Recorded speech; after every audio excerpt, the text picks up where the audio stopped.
By the end of this video, you are gonna know how to build a garden. These plans will be available to you thanks to my amazing engineer husband who has drawn them all up in CAD, and we have made 3 different versions available to you. All you have to do is use the link down below.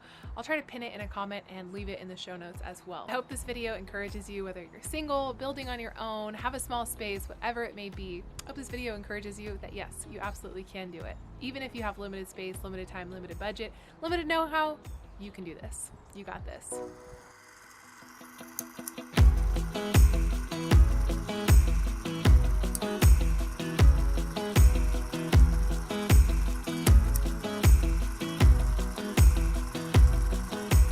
YouTube family, Natalie here, and welcome back to Hey It's a Good Life. I am so glad you're here because today's video has been much requested and is long overdue. Today's video is all about how I built this garden all by myself with my own 2 hands.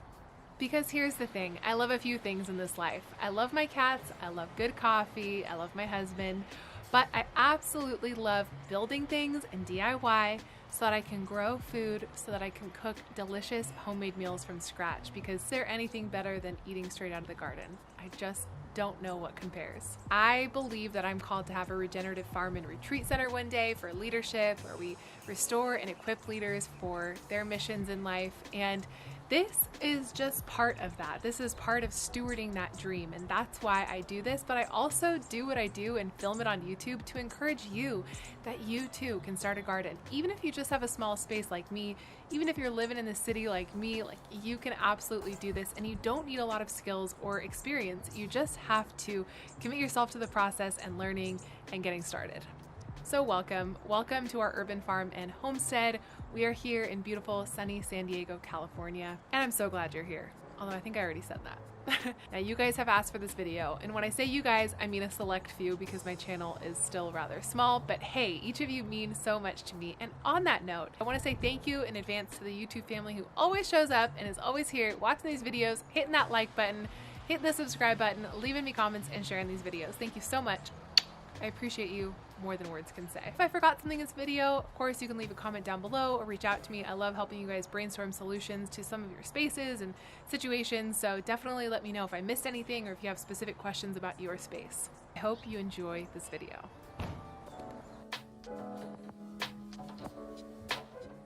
All right, so let's talk design. When we first moved to this property, we both looked at this yard and said, yes, we can absolutely envision a big garden here. And we immediately saw this U-shaped garden with a beautiful trellis in the front, and we knew that our dreams of having a garden could absolutely come true here. And all that was left to do was assess that this space had enough sun and really just get to measuring.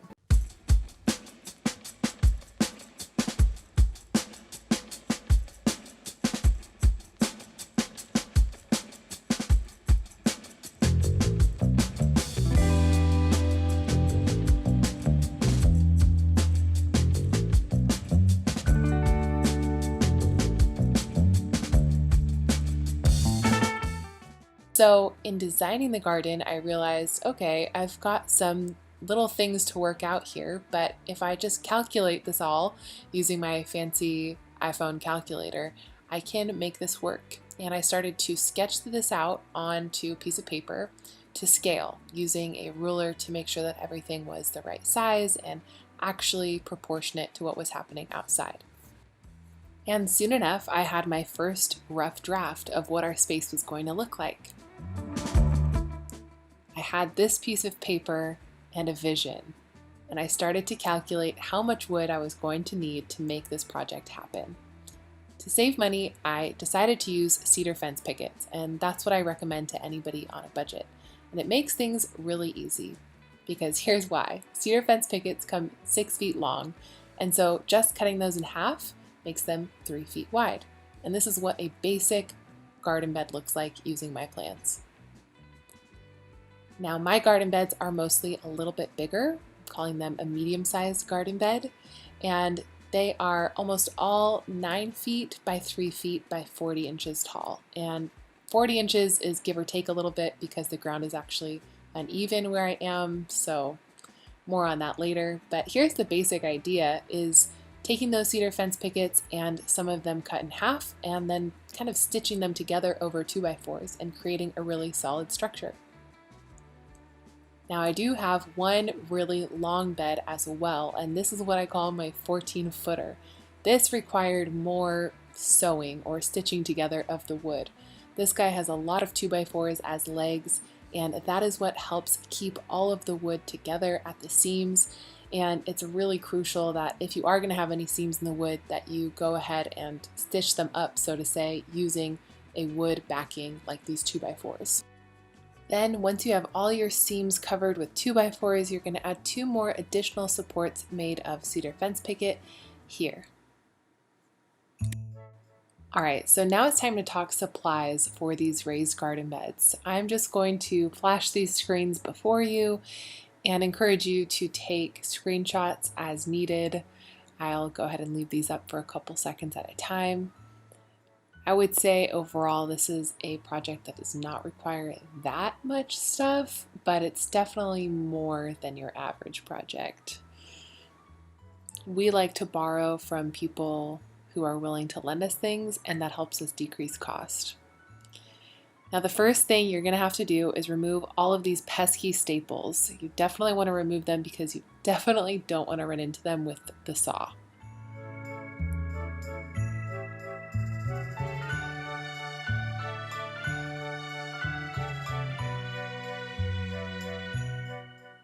Next up, I lined up all of my cedar fence pickets just like so, and I brought them together with a clamp, and by doing so I was able to cut more than one piece of wood at a time to make sure I was getting rid of the dog ears, which you can see here. The dog ears are just kind of that shape at the end of each cedar fence picket, and in order to make the most of these raised garden beds and all of these pieces, I decided to go ahead and cut off the dog ears of the cedar fence pickets just to make it easier for measuring and lining everything up, because for raised garden beds, you definitely want everything to be as square as possible.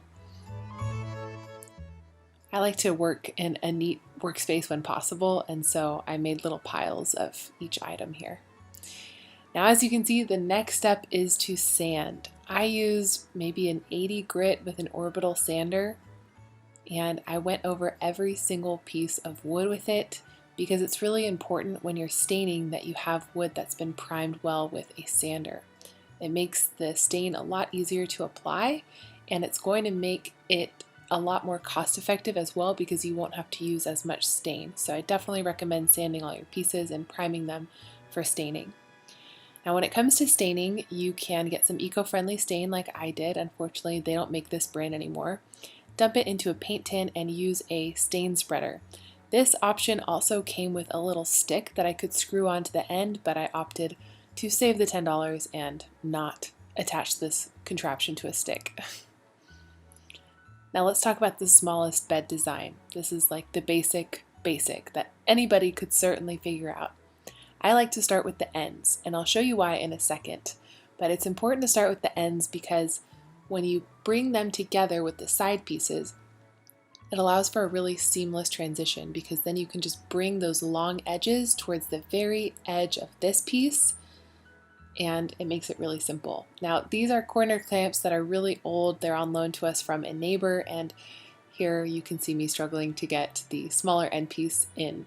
But once it's in, you can go ahead and add those long boards, and as you can see, I'm bringing the board all the way to the edge for a nice, clean 90-degree edge. All you have to do at this point is secure everything in place, and then you're good to go, and you can start screwing things in. Now, I like to use deck screws for raised garden beds because it kind of makes the process a little bit easier, but it doesn't mean that you don't have to pilot drill. It really depends on the wood. So I would recommend that you do a test strip and see how that works out and take it from there. Now the last part of any of these garden beds is installing this inner rail, which is where all of the slats that are going to hold up the soil will lay. This is me really struggling to put it together. Now let's talk about the medium-sized bed. The medium-sized bed is what most of my garden is made of, and as you can see, I'm making those end pieces again. And something to keep in mind is you want your screws to be offset from each other. And what I mean by that is here I'm lining all these screws up, but when I line up the screws for the long boards, I'll want to make sure that I drill any pilot holes and any screws just a little bit off of where I drilled these screws, because obviously you don't want to run into a screw. So just something to consider if you're a new beginner builder. Now here I am kind of doing the stitching technique I talked about earlier. So I went ahead and laid out all of my 2x4s, and then I played on my phone for a little while apparently. But once everything was lined up, just really shimmying everything into place. This really took a long time, honestly. I wish I could say there was an easier way. If there is an easier way that you know of, like, definitely leave it in the comments down below.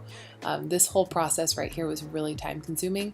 But like I said earlier, for building raised garden beds, it's really important to have everything as square as possible, because these things are going to need to hold a lot of weight, and it's important that everything is lined up as best as you possibly can.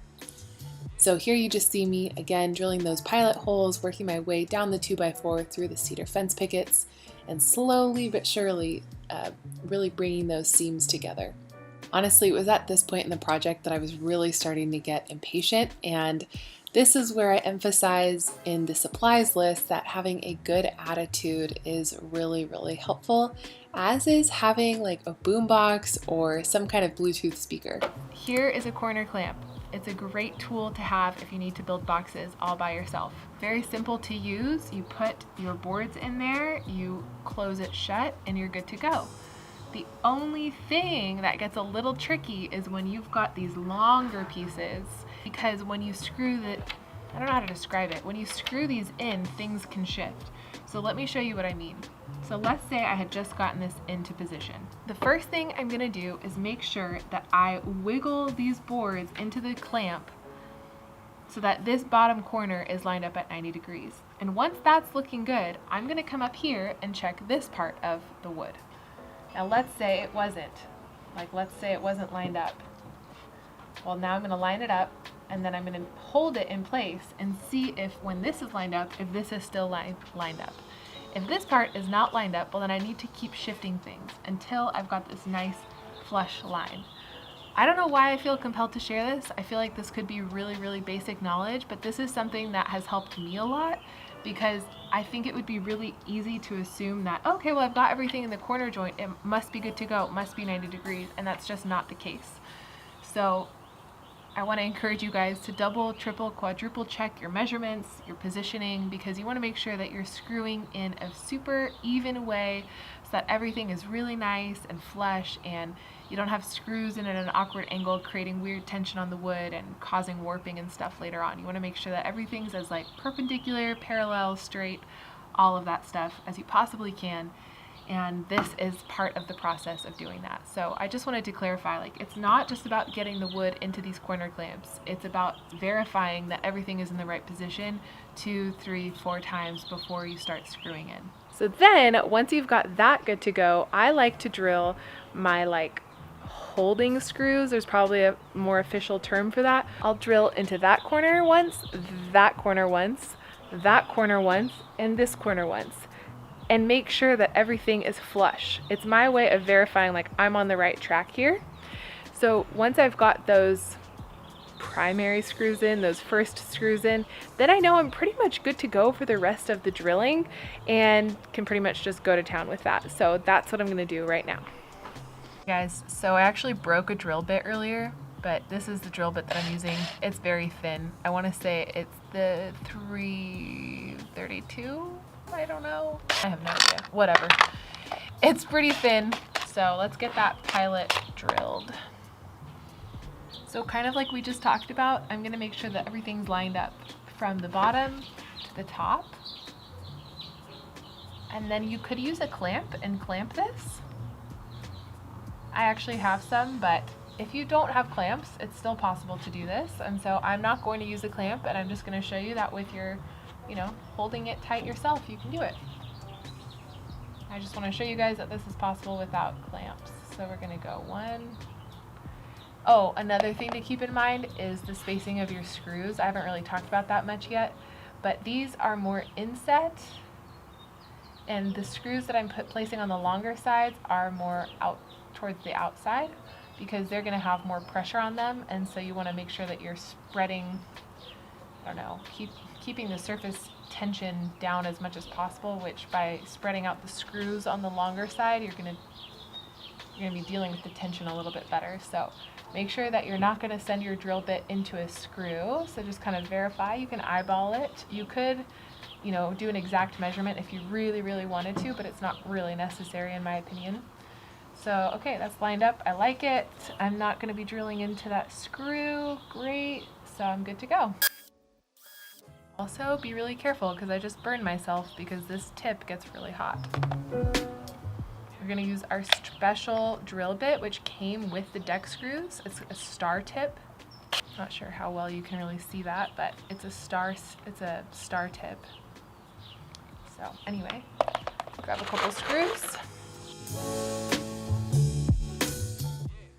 So hopefully this part made sense. Essentially what I wanted to convey to you guys was that to make sure that everything was square and straight, I basically drilled one screw at the bottom, or technically I suppose it's the top of the raised garden bed. And I did that in each corner once. And then I went around and did another screw at the base of each raised garden bed. And then once I was happy and knew that everything was lined up at 90 degrees and nice and square, then I went around and did this. I drilled my pilot holes and added all my screws and screwed those in.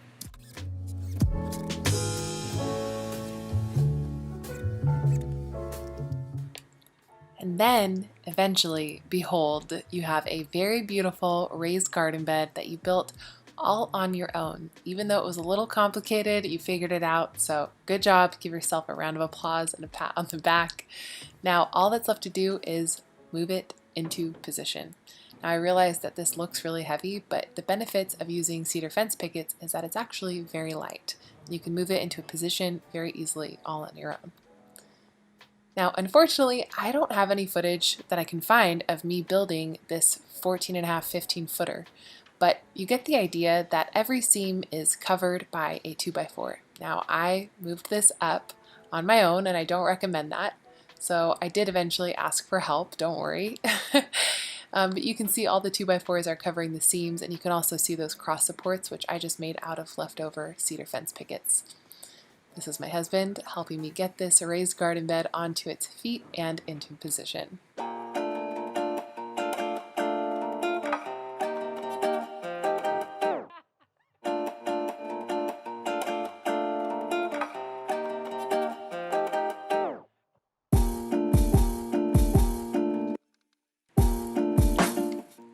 Now, I don't know if you can tell, but that was the face of pure glee. Being so excited to see this project finally come to life before me was so amazing. All that was left to do at this point was install these rails, for lack of a better word. I went ahead and used the clamps and drilled these in.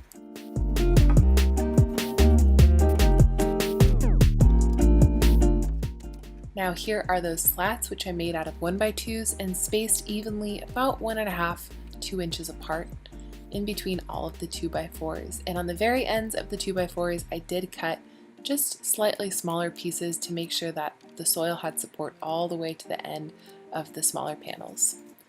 And then it was time to line my beds. And yes, I did use some plastic. This is like leftover plastic from a mattress delivery, I think. So you can get creative with ways to save money. And all I did was kind of cut it to size and then use a staple gun to get it into position and then trim down the plastic. Really, really straightforward. And I did this because I didn't want soil leaking out the sides and onto our concrete. We are renting, and so everything I do needs to be rent friendly and as stain-free as possible. The last part of the equation here is adding some ag fabric. I ended up adding something much thicker than this, and I've linked it in the description down below.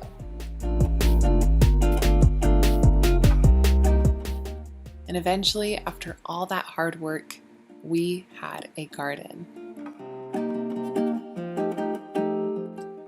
After about 10 cubic yards of soil being delivered and shoveled into these beds, we've been able to enjoy this garden for about 2.5 seasons so far, and it has definitely withstood the test of time and the elements, and I'm so happy with how it turned out.